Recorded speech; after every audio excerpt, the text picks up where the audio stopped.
Virgin Most Powerful Radio, sharing the gospel with clarity and charity.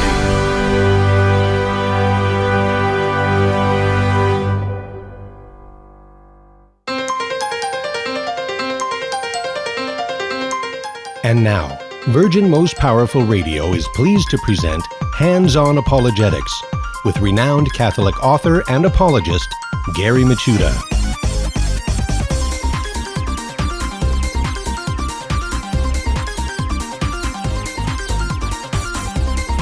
It's good to be with you today. Greetings. Hello, everybody. Yes, it's time for Apologetics. You have entered into the Apologetic Zone, Virgin Most Powerful's Apologetics Dojo. I'm your host, your sensei, your good friend, Gary Michuta, talking about how to explain, defend the faith with clarity, charity, and with confidence. And we have a great show. One thing I try to do on this program is kind of make it into a group of Catholics who love the church and want to explain and defend it, share it with others, and help all of us kind of sharpen each other's skills in how to explain and defend the faith.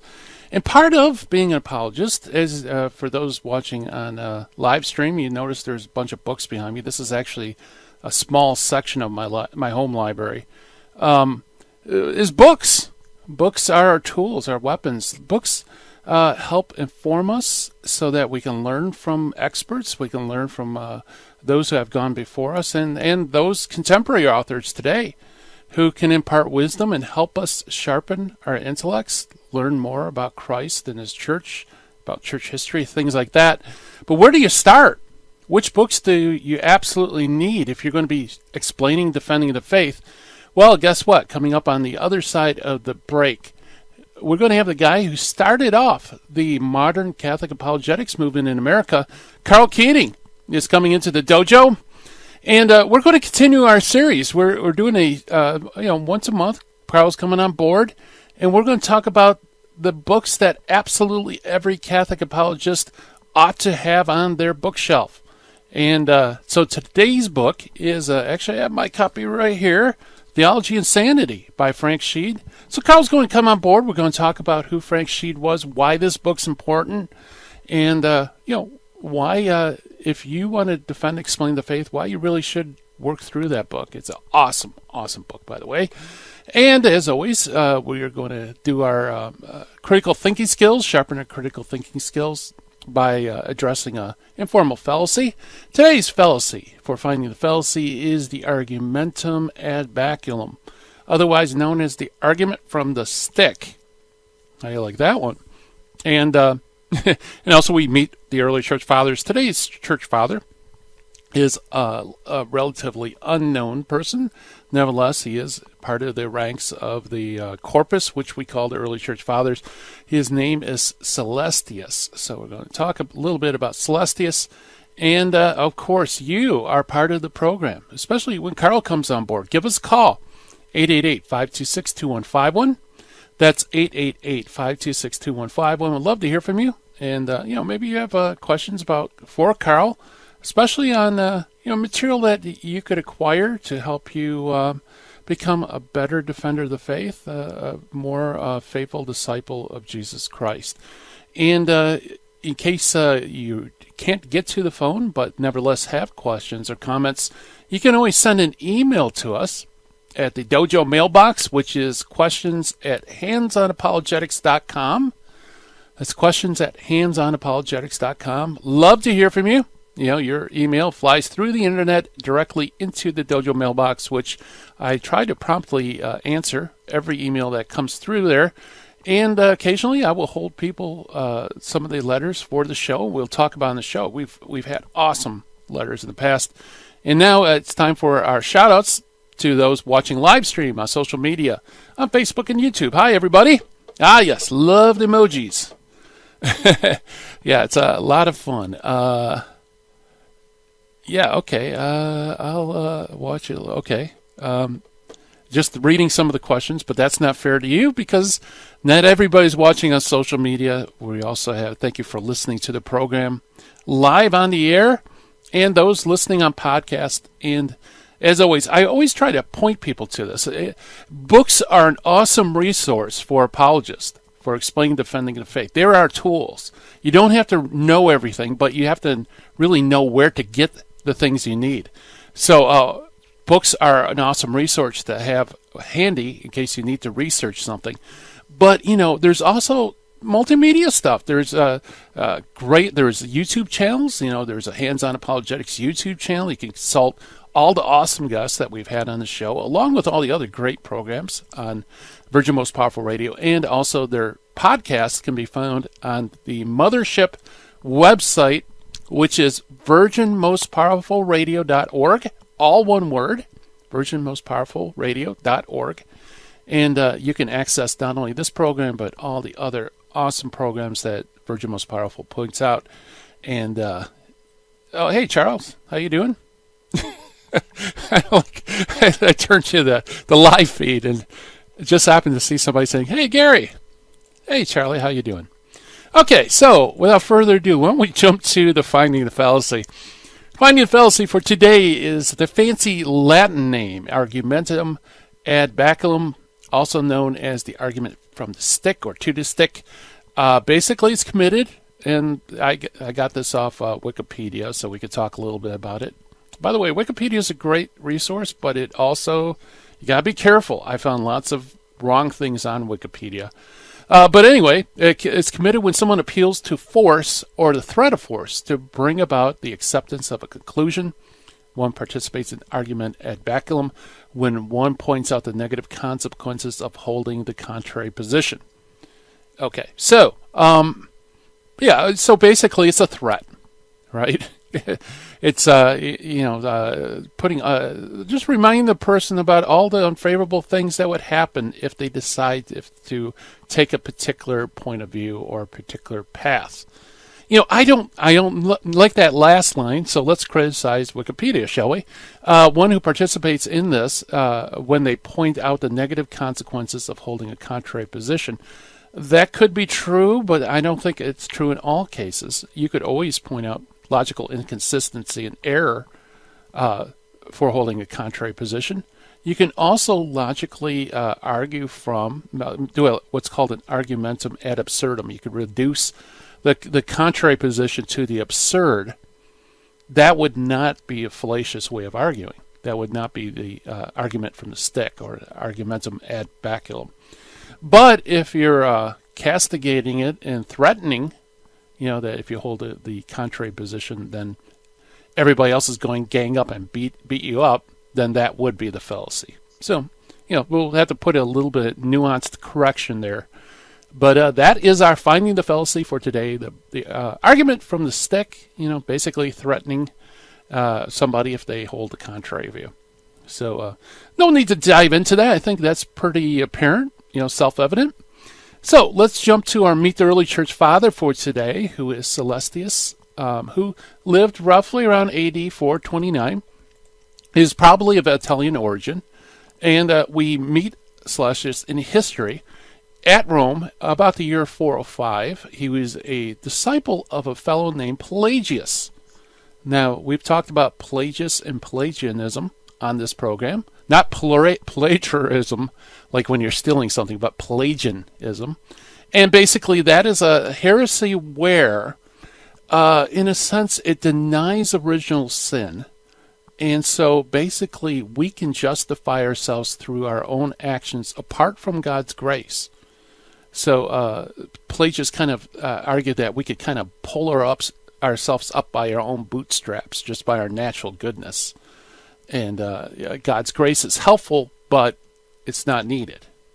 And so he was a disciple of Pelagius, and later he went to Carthage in 410 and remained there with Pelagius, while Pelagius went to Palestine, He was condemned as a heretic in several synods in North Africa at 411 and 412.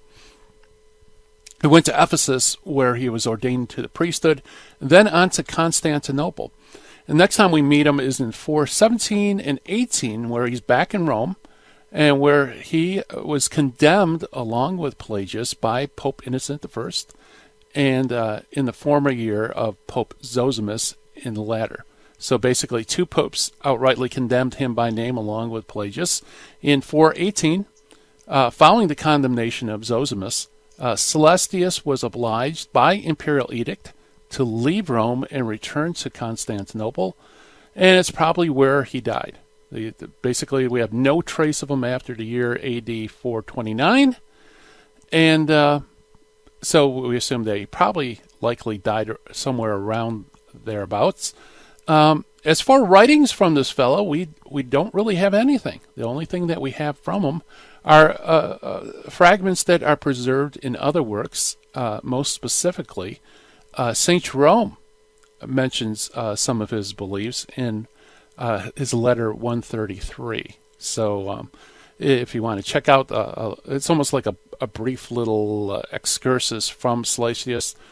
Check out Jerome letter 133. You can read it for yourself and kind of get a feel for it, where basically he says, I'll give you the hands-on apologetic summary of what he says. He says, look, if God's grace is required, then we can't have free will. We have free will, therefore, obviously God's grace is not required. So that's my little interpretive snippet of Celestius. Anyway, so that's our Meet the Early Church Fathers for today. And again, it's kind of cool because we have examined a couple of people from the same period, and all of them more or less are tied to that heresy of Pelagianism.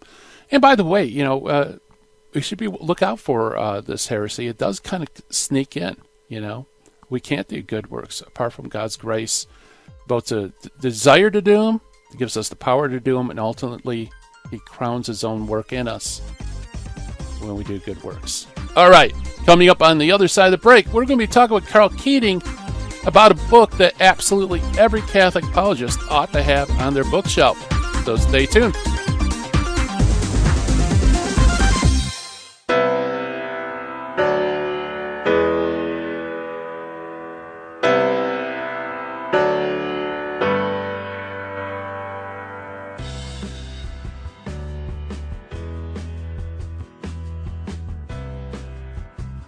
This is Terry Barber inviting you, all the men, to a men's conference June 15th at the Sacred Heart Chapel. This is going to be a day where we're going to talk about true masculinity. There's a problem in the Catholic Church today. We have very few men who love the Catholic faith. And I know a lot of the wives that I'm listening to right now saying, I want my husband to be on fire for the faith. Send him to the men's conference. Your son, send him to the men's conference by going to virginmostpowerfulradio.org or call 877-526-2151. That's June 15th. When your husband comes back from this conference, or your son, they're going to have a different view about their Catholic faith, because they're going to meet 3 men who love Jesus and his bride, the church, and are going to instill in them a love for Christ and his church, the Eucharist, Our Lady. Bring them to virginmostpowerfulradio.org. Sign up there or call 877-526-2151. Full sheen ahead. It is only because of your continued prayers and generous donations that Virgin Most Powerful Radio can broadcast live each weekday. We count on your spiritual and financial support because you understand the urgent need for Catholic programming that shares the gospel with clarity and charity, but without compromise. Please prayerfully consider becoming a monthly donor. You can set it up with the touch of a button on our website, catholicrc.org.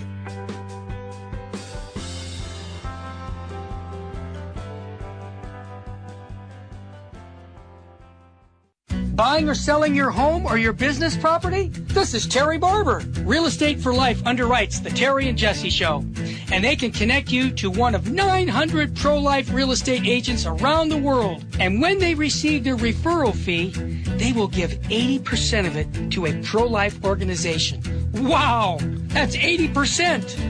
realestateforlife.org, 877-LIFE-US1. Now, back to Hands-on Apologetics with Gary Machuda. If you'd like to join the conversation, call 888-526-2151. Here's Gary.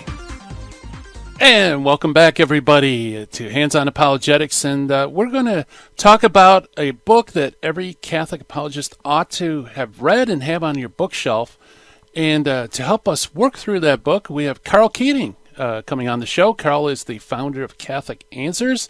He worked with that organization, did numerous debates, wrote several books. In fact, now he is basically a full-time author. He's written over 16 books and more on the way, including, of course, I think one of the most important Catholic apologetic works to come out in the last 40 or 50 years at least is Catholicism and Fundamentalism. He has a Debating Catholicism series, Book for Life, No Apology, just to name a few. He's a writer of several genres, including religion, literature, outdoors, self-publishing, fiction, all sorts of great stuff. And you can check out Karl's repertoire of books, I guess, at www.karlkeating.com. So, Karl, welcome to Hands-On Apologetics. Gary, it's great to be back with you. And today we're talking about a book that is on the top of our list, both of us. Yeah. That's right, and that is none other than, and those watching on live stream, you can see a picture of it, Theology and Sanity by Frank Sheed. Yeah. Of all Sheed's books, and I have all of them, they form, shelf and a half, 2 shelves at home. Of all his books, this is my favorite, Theology and Sanity. And as we'll get into it, I'll explain. The only thing I don't like about the book is the title, and I'll explain that shortly. Okay, yeah. He wrote quite a bit. Actually, before we even talk about the book, I know a lot of people probably aren't familiar with Frank Sheed, even though he's written so much and he's so influential in Catholic apologetics. Yeah. Maybe you could tell us a little bit about his background. To at least his surname might be familiar to a lot of Catholics from the publishing company Sheed and Ward, right, which for many years was the premier Orthodox Catholic publisher in the English-speaking world. You might say that the analog today would be Ignatius Press, which published many of the same kinds of books. Right. But Sheed and Ward, named for Frank Sheed and his wife, Maisie Ward. Frank was born in Australia, and he moved to England, and he became, in short order, one of the leaders of the Catholic Evidence Guild, which is based in London, and was best known for its weekly public speeches in Hyde Park's Speaker's Corner. And there's a rather amusing story about that Sheed tells in his autobiography called The Church and I, about how he ended up meeting Maisie Ward. And he was, at that point, a junior speaker. And he was observing other senior speakers doing their thing outdoors at Hyde Park. And this is a venue where you just talk to the crowds passing by in this big outdoor area, and most of them are not Catholics, and many of them are hecklers. And you've got to be able to deal with the hecklers. And so eventually she got up, and it was his turn to talk about something. And the crowd faded away while he was at the platform. He couldn't keep them. And a woman senior speaker got up, pulled him down, got up, and brought the crowd back. Then she got up again, and again the crowd left. So the woman got back up and brought back the crowd. And she said, I was so impressed by that I married her. So the woman was Maisie Ward. Wow. And she's descended from William George Ward, a very famous 19th century English convert and Catholic, a very prominent man there around the time of Vatican I. So Frank and Maisie founded the Sheed and Ward Publishing Company. He was born, by the way, in 1897. She was some years older than he. I forget when she was born. And it became the most prominent, as I say, English language publisher of solid Catholic books. Very few works of fiction, mostly nonfiction, and from the top writers around the world. And, basically, she and Ward kept that going through pretty much near the end of their lives. So Frank became, I think, the number one Catholic apologist, possibly in the world, but I'm going to say just English-speaking world, during his lifetime. If there's somebody who is an equal apologist in some other language group, I'm not aware of it. But he wrote lots of books, and I think the top value of Frank Sheed's writing is he's so clear, so sensible, so logical, but he's simple and clear in his writing. He's not simplistic ever, but he's never turgid or confused or sounds too academic. His writing is so practical that it's accessible by everybody who's gotten past about the 8th grade. And some of his writings are, in certain areas, are the best I've ever come across from any Catholic writer regarding certain topics. Wow. Yeah, that's high praise. Well, his training in Hyde Park undoubtedly allowed him to hone those skills of both holding somebody's attention, being clear, but also anticipating objections. Yes, because as I say, the crowd was always filled with hecklers. Yeah. So what the Catholic Evidence Guild did was they actually trained their speakers very assiduously. You had to attend classes regularly, and the classes would be one where you would learn in each class one very narrow topic. For example, the question might be whether it's proper, according to Scripture and tradition, to baptize infants, or whether you're supposed to only baptize adults. Okay? So that's a very narrow question, but it might take all night, or more than one night, for the class to go through to understand what the Church's teaching is on that, what historical events point to that teaching, and then what complaints there are from whether Protestants or just non-Christians about infant baptism, and then how to deal with those complaints.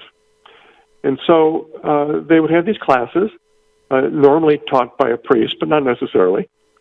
And once everybody learned that particular topic well enough, each person would have to get up in front of the class and defend it as though he were standing out of doors in Hyde Park. Oh. And for that, the class would become the hecklers. So they would put on their hats as angry Protestants or what have you, and would be talking over the guy and saying, what about this, what about that, or don't you Catholics teach? No, giving him a hard time, just like he would get in public in real life. And once you go through that kind of training for not 1 or 10, but 100 topics, then you really know how to deal with them, really under any circumstance. So once you know enough on a particular thing, then you're allowed to be a junior speaker and to go out and talk only on that one topic. If you only know the infant baptism thing, that's all the guild would let you talk on, then they drag you down from the platform. But when you learned enough things, then you became a senior speaker and you could talk on basically anything. And you'd also be overseeing the junior speakers. So it's a very finely arranged system of instruction and practice. So the members of the Catholic Evidence Guild became far and away, I think, the best explicators of the faith in England or generally Britain at that time. And here I'm talking about the 1920s through the 1940s. Those are the heyday years of the Catholic Evidence Guild. It still technically exists in London. I think maybe in 1 or 2 other spots, Canada, in the U.S. even, but only in a token form. The organization really pretty much petered out by the 1970s. But back in those decades of 20s, 30s, 40s particularly, they were drawing large crowds and doing amazing work. Yeah. Why do you think so? Is it because of the rise of media, TV, radio? Mm-hmm. Radio and TV. I mean, radio came along really as a popular thing in Britain only in the later 1920s. So if you wanted to get, be listening to some kind of controversial thing, you had to go out in public or to a theater venue where there might be a lecture. But then, of course, once TV came along in the 1950s, that really was a blow to outdoor public speaking. And then I would suppose if had the guild lasted long enough, then the internet would have, been the third nail in that coffin. So that kind of public access, although, there are other groups that still do that to emulate some of what the guild did. But the guild came along at an opportune time And the nice thing about it is not just the work you did for the public that happened to pass by its speaking platforms, but it trained people who later on became good writers and teachers of others. Not just she, but there are many others who went through the Guild and worked with him over the years, who themselves wrote books. Cecily Hastings would be one, for example. She wrote several books. And they're very, each of them is very well suited for someone who's a bit skeptical about Catholicism or religion in general. And they don't. One of the bywords of the Catholic Evidence Guild was that it didn't skip the hard questions. It didn't try to paper over difficult historical points. And there was, sometimes you have to say, back in such and so century, there were some Catholics who did some bad things, or even some, less than adequate popes at some points in history. What about the Inquisition? What about this, that, or the other thing? And the tendency for so many folks is Catholics who don't really know how to explain these things is they avoid them. And then it becomes pretty obvious they're avoiding them. And when you're seen to be avoiding tough questions, the outsider thinks a little less about your position. Right. Yeah, people can tell when you're trying to tap dance and change the subject. And it's usually those real hard questions that are the most important.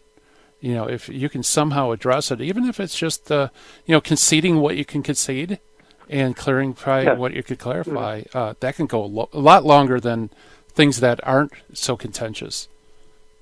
I think the two most powerful tools a Catholic apologist has is to concede that the problem things, because Catholics during the years occasionally have done some things they shouldn't have done, in the historical public sense. So that's one thing. The second is, when you don't know something, you don't know how to answer something, say so. Yeah.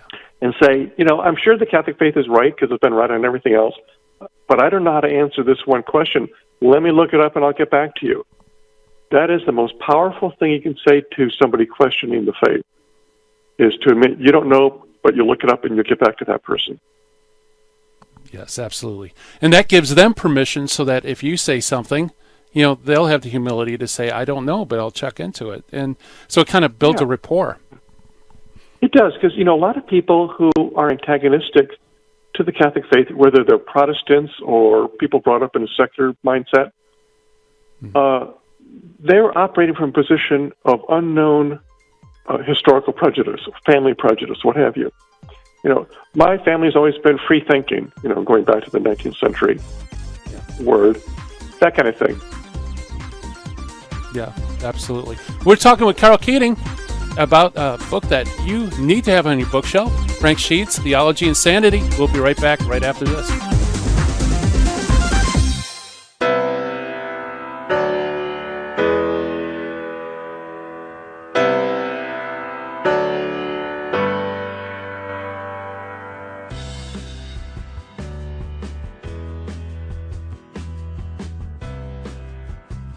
This is Terry Barber inviting you, all the men, to a men's conference June 15th at the Sacred Heart Chapel. This is going to be a day where we're going to talk about true masculinity. There's a problem in the Catholic Church today. We have very few men who love the Catholic faith. And I know a lot of the wives that I'm listening to right now saying, I want my husband to be on fire for the faith. Send him to the men's conference. Your son, send him to the men's conference by going to virginmostpowerfulradio.org or call 877-526-2151. That's June 15th. When your husband comes back from this conference, or your son, they're going to have a different view about their Catholic faith, because they're going to meet three men who love Jesus and his bride, the church, and are going to instill in them a love for Christ and his church, the Eucharist, Our Lady. Bring them to virginmostpowerfulradio.org. Sign up there or call 877-526-2151. Full sheen ahead. It is only because of your continued prayers and generous donations that Virgin Most Powerful Radio can broadcast live each weekday. We count on your spiritual and financial support because you understand the urgent need for Catholic programming that shares the gospel with clarity and charity, but without compromise. Please prayerfully consider becoming a monthly donor. You can set it up with the touch of a button on our website, catholicrc.org.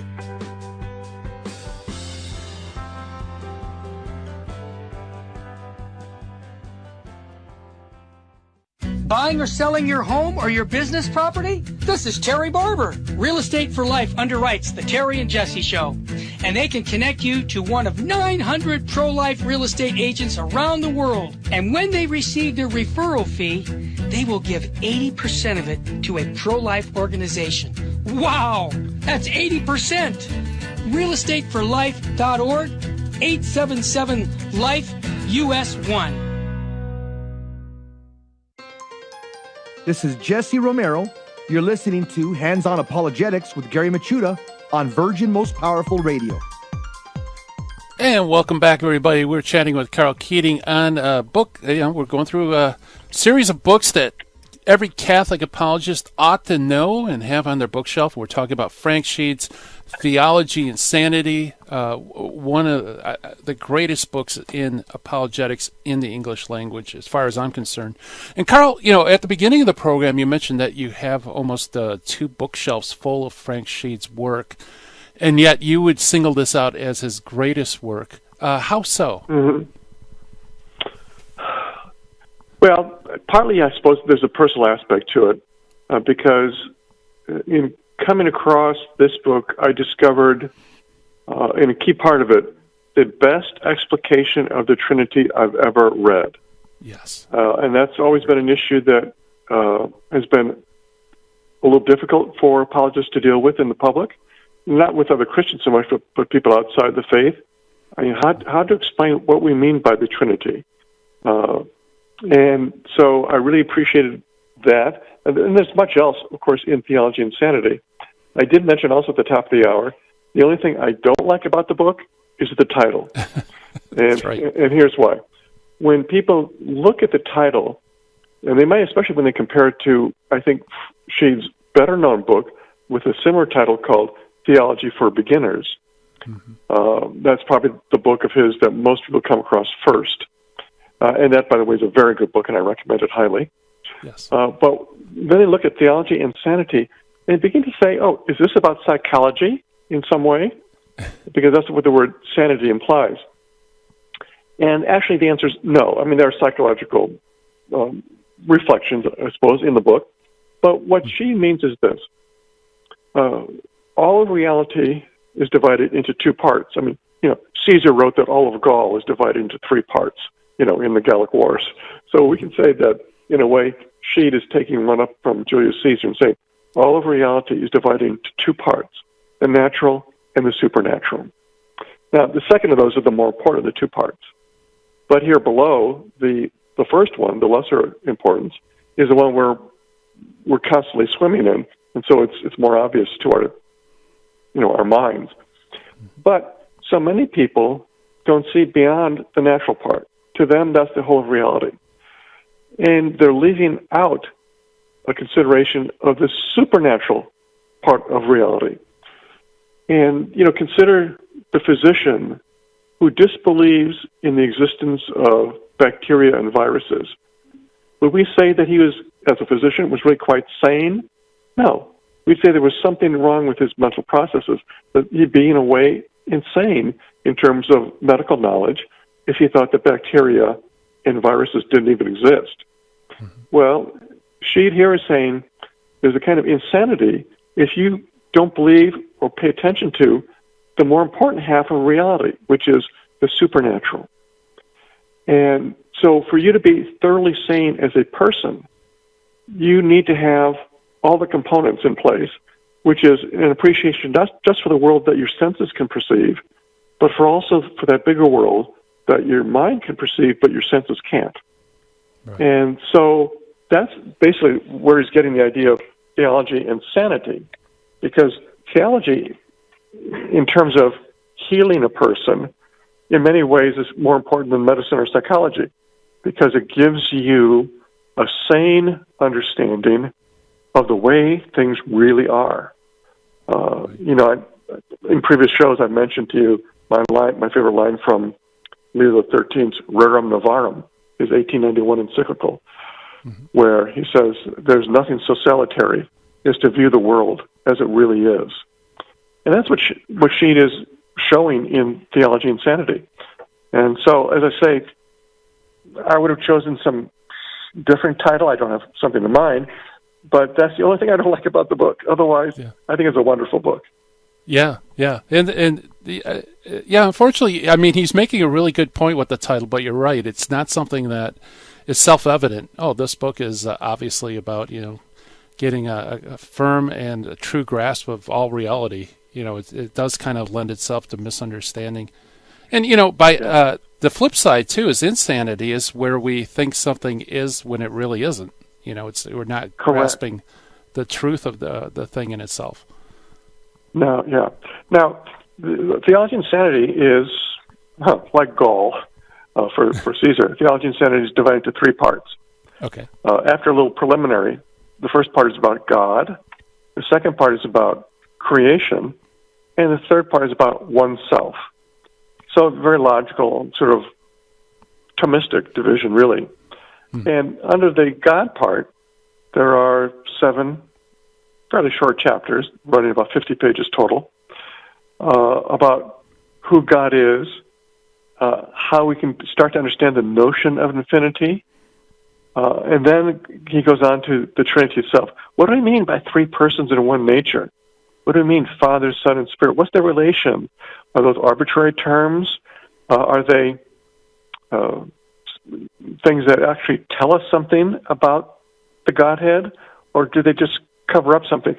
One of the things in this book and in other books that Sheed says is that there are a lot of inferior understandings of the Trinity among Christians.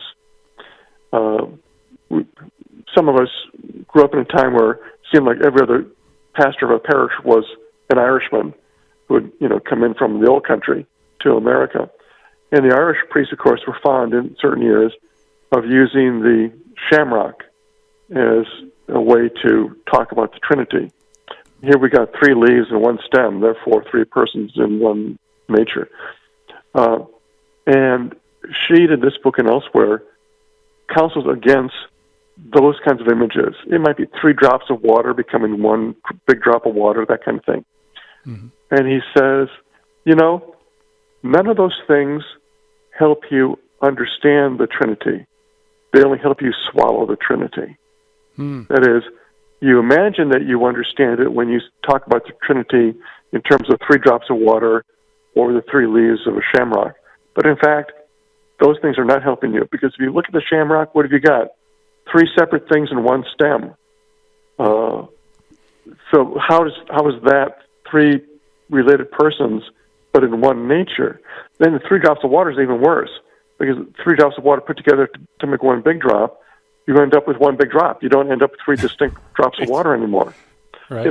So you end up with these kinds of things that say, oh, okay, yeah, I think I understand things now. 3 equals 1. And of course, then the non-Christian laughs at you. 3 does not equal 1. Because if you don't, this is another thing Sheed says, if you don't make it clear that 3 what equal 1 what, if you're just dropping out those other things and you get the numbers only, then you're left with no explanation at all. Yeah. So he counsels against flaccid or weak or easy ways to understand the Trinity. And we have to keep in mind that all Christian beliefs, list as many as you wish, the most fundamental of all is the doctrine of the Trinity, because it's about God's own inner nature. It's about God himself. Yeah. Everything else follows from that. Everything in creation is secondary. I mean, in essence, even Jesus Christ becoming God-man is secondary in primacy, in importance, logically, to what God himself is and what he's like inside, what God's interior life is like, so to speak. So we need to get the Trinity right. But to do that, we have to get around a lot of lazy thinking. And so she goes on in Theology and Sanity about how people misunderstand what spirit is, for example, versus matter. And he goes at some length about that to make it clear what's what. He talks about God as spirit and the relations between the three members of the Godhead and what that means and so on. But as I say, his whole discussion, which runs just about 50 pages, is the clearest I've seen, clearer than Thomas Aquinas, clearer than any modern writer that I've come across. And so if nothing else, if this book had to be reduced to just 50 pages, I'd cut out those 50 pages and print it separately and call it, the modern man's best way to understand what the Trinity is. And pass that out, to non-believers, to Unitarians who believe in a unity of God, if they believe in God at all. They don't believe that God's a Trinity. Give it to Muslims who don't believe in the Trinity. Give it to complete non-believers. They may end up not accepting the Trinity, but once they read Sheed, they would at least understand what we're talking about. Yes, I agree. I of all the treatments on the Trinity, she does the best. I think he's on par with Augustine and Athanasius, especially Augustine. But the thing is, on Rabbit Trails, where Sheed is focused like a laser, nothing extraneous with Sheed. Everything serves the purpose. Yes, and he's focused on the modern, sensibility, the modern concern, the modern problem. Augustine and Athanasius, Aquinas, of course, having lived so long ago, they weren't even able to predict the kind of situation we live in and the mindset people have. And so even though Sheed wrote this book a lifetime ago, his presentation of the Trinity is perfectly useful today. When we see so many people in America, now the reports are that half the people call themselves non-religious, period, belonging to no church. Half the people in America. We've never had that proportion before. But even those people coming across Sheed's writing on this, so many of them would have, what I call the V8 experience from, if you remember this old commercial about the V8, where the guy slaps his forehead and says, "Oh, I could have had a V8." Why didn't I see that? And I think that people reading Sheed on this would have that kind of response. Gosh, why didn't I ever realize that? I mean, yes, as abstruse as the mystery of the Trinity is, nevertheless, there's so much about it we can know. And by the way, this may be a good time to talk about mystery. Oh, well, we only have 30 seconds, so maybe we could do that on the other side of the break. We'll do it after the break. Awesome. Well, we're talking with Karl Keating about a book that every Catholic apologist ought to have on his bookshelf, which is Frank Sheed's Theology and Sanity. Working through this, and folks, it definitely is a pickup item, along with the writings of Karl Keating himself, so keep that in mind as well. We'll be right back on Hands on Apologetics. Stay tuned.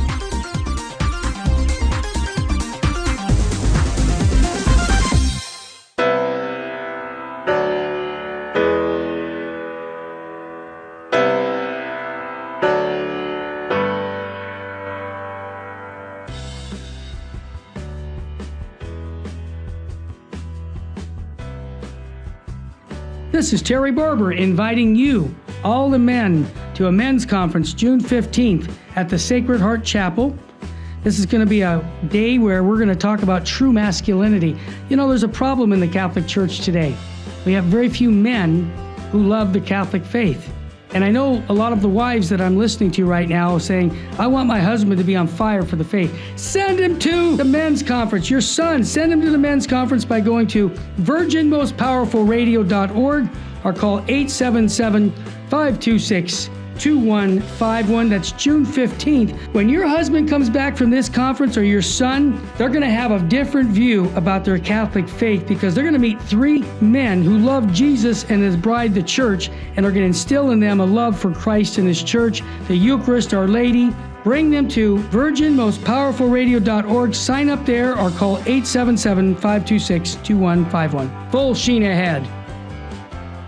It is only because of your continued prayers and generous donations that Virgin Most Powerful Radio can broadcast live each weekday.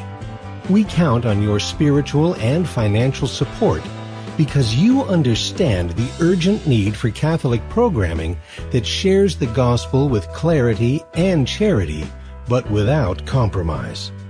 Please prayerfully consider becoming a monthly donor. You can set it up with the touch of a button on our website, catholicrc.org.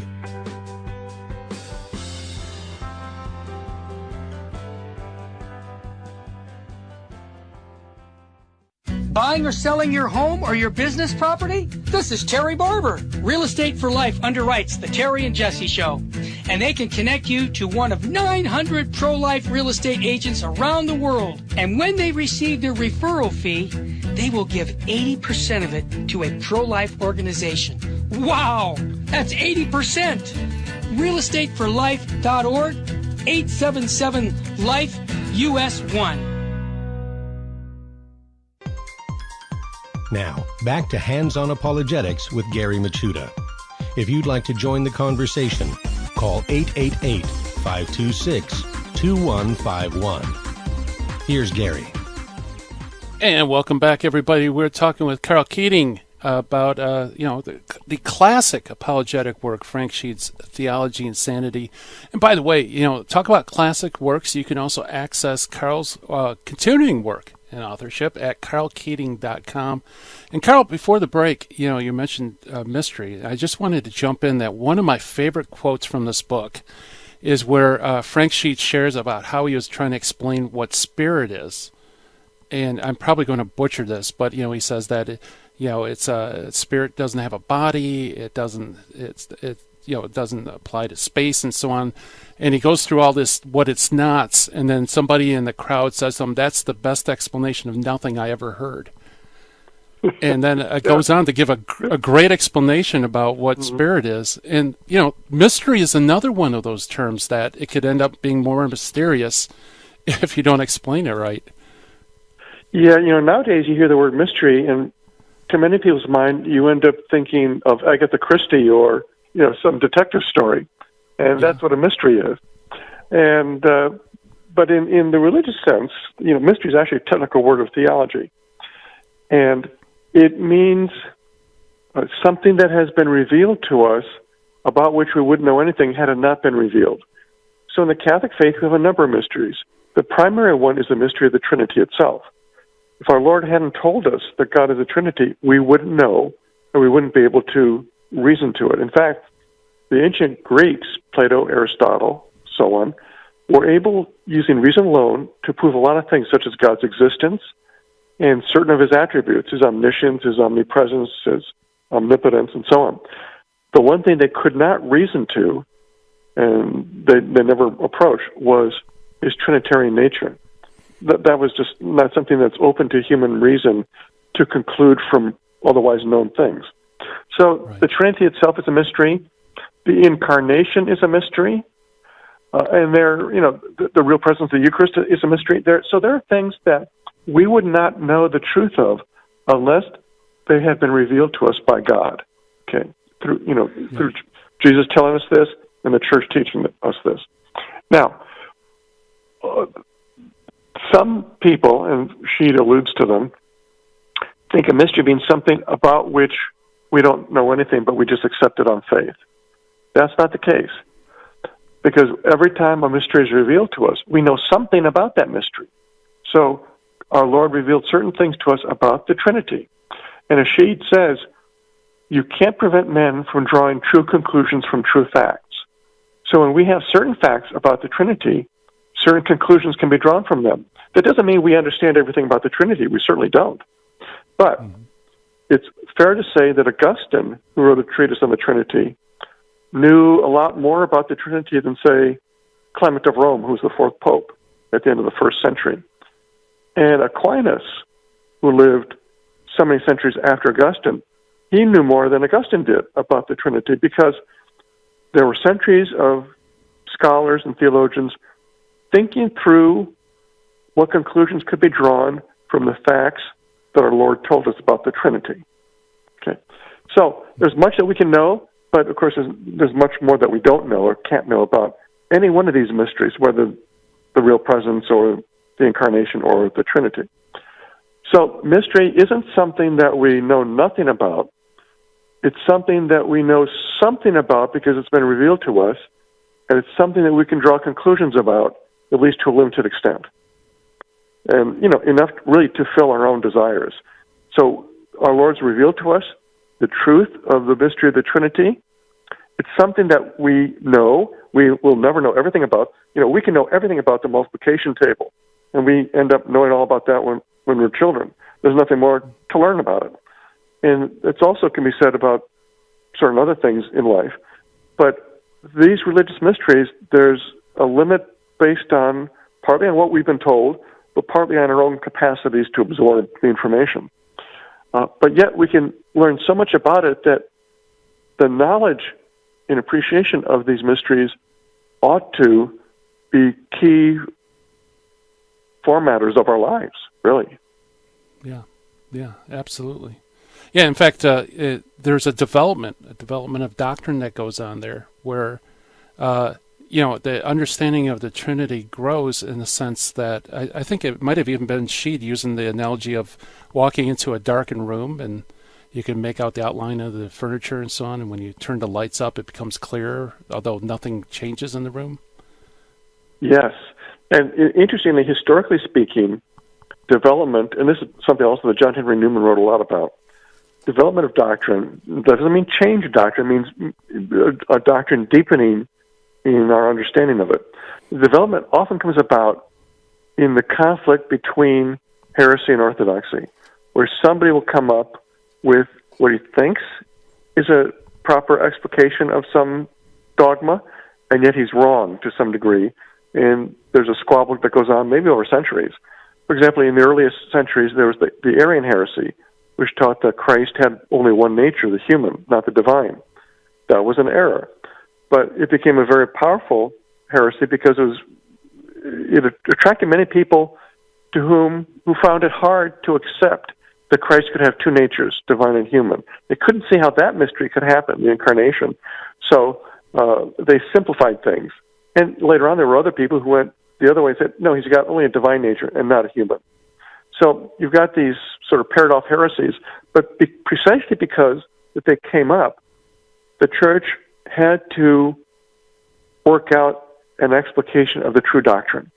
And so it's been with the Trinity, because the Trinity over the centuries from many different angles has been attacked. Yes. And every attack has been an opportunity to clarify in the long run what the Trinity really is about.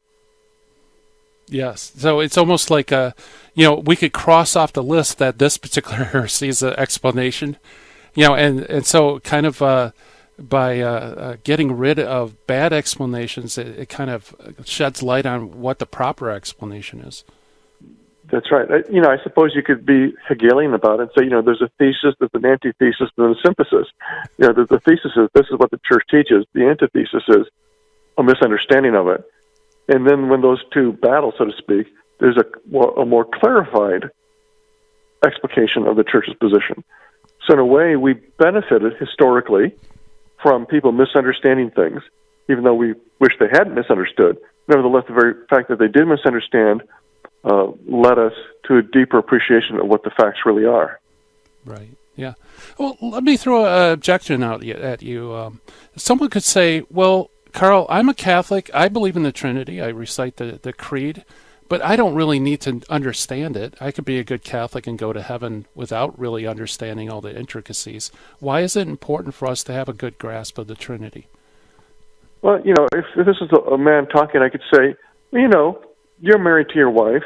You know her to some degree, but you don't need to know her pretty well to have a decent marriage. But don't you think that the better you know your wife, the better your marriage could be? The better you can understand her and appreciate her, the better marriage you'll have, both for her and for you.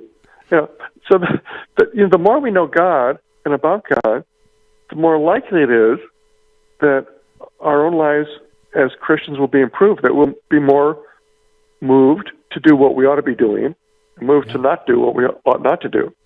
If God is simply a vague figure out there, doesn't get past the childish notion of a bearded guy sitting on a cloud, if that's as close as we have to an understanding of God, then he's not going to have much impact on our lives. If he doesn't have much impact on our lives are not going to be what they ought to be. So the more we understand, the better off. Now, Rashid says it right in this book, you don't have to be a scholar to be a saint. And I suppose one could probably argue that in many cases, trying to be a scholar works against one's sanctity, if not against one's sanity. Okay, right. So you don't have to be a scholar to be a saint. You don't have to be well read. You don't have to read anything. I mean, for centuries Christians couldn't read at all. That's why the stained glass windows, such as in Notre Dame, which we saw so much in the news this week, those were made precisely as kinds of catechisms or history books for those who could not read. So you can be a saint without being literate. But if you're literate and you can learn by reading the good stuff and coming to understand it and improving your knowledge of God, doesn't that suggest that you'll be able to love him better and to serve him better? Yeah. So, that's my thinking of it, and that's what Sheed, I think, was very, very good at explaining. Yeah, very well put. In fact, about talking about reading, learning more and loving God more, how can people get a hold of some of your works? Well, they can go to karlkeating.com, where I mention many of them. But if they want to actually buy them, then they go to Amazon. And all you need to do is look up my name at Amazon, and you'll come to the author page, which lists all of my books in all of their editions. Very good. Yeah, in fact, Karl, I was on your site today. And by the way, folks, Karl not only writes incredibly good material on apologetics, but other things too. I went on your site, and I'm going to buy this book, even though I'm not sure I'm interested in the content, but the cover sold me. How to Fail at Hiking to the Grand Canyon. Folks, go to karlkeating.com. Check out the cover. This is an awesome book. I'm going to pick it up, I promise. Okay, I don't want to misrepresent to the audience. How to Fail at Hiking Grand Canyon is not out yet. I'm working on finishing it up. But How to Fail at Hiking Mount Whitney is available. Okay. And so these are two books in a 4-book series called the How to Fail at Hiking series, where I use a basic principle that applies to religion also. We learn things two ways. One way is through positive instruction. Do this, follow these 10 steps, and so on. Right. But we learn equally well from observing our own and other people's mistakes. And if we learn what things lead to failure in any activity, whether it's hiking or theology, if we learn what leads to failure and then we learn to avoid those things, we're more likely to succeed. Very good. Well, thank you, Karl, for coming on Hands On Apologetics. We appreciate it. Gary, it's been a wonderful time. I always enjoy being with you. Thank you for having me. Great, thank you. And that is Karl Keating, folks. Please check out his stuff. He's got great material, and he continues to put out great material. I recommend all his books. Just, that should be on your bookshelf along with Frank Sheed's works and Ronald Knox and Ireland Lund and all the greats. Coming up tomorrow, we're going to be talking with Dawn Eden Goldstein about her conversion to Catholicism from Judaism. It's going to be a fascinating discussion. And also Friday, Trent Horn joins us to talk about his brand new book, Counterfeit Christ. So it's going to be a great week. We're going to finish out strong for Holy Week. And thank you so much for listening. We really appreciate it. Coming up next, High Intensity Catholic Talk Radio coming at you with the dynamic duo of Terry and Jesse. And man, it just flew. This program just flies. It's the fastest hour of the day for me. Again, thanks for listening. It's time for me to shut down the Midwest Command Center here and turn down the dojo lights. Coming up next, our Terry and Jesse show. I wish everybody a happy and holy day. God bless.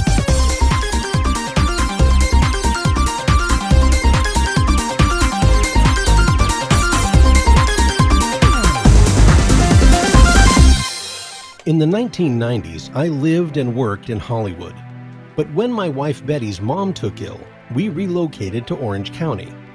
And it was during this time in our lives that I converted to Catholicism. Once my eyes were opened to the truth, I couldn't learn enough about the faith. But I had less free time than ever, especially with a long commute. That's when I discovered the real value of Catholic audio. Listening to cassette tapes transformed my daily commute into a miniature retreat. And that's the beauty of Virgin Most Powerful Radio today. Since the podcasts are archived, you can listen anytime on our smartphone app. I know how listening to Catholic audio can bring you closer to Christ and His Church. So I encourage you to visit the App Store or go to vmpr.org and download the app today. It just might change your life. I'm Matthew Arnold for Virgin Most Powerful Radio.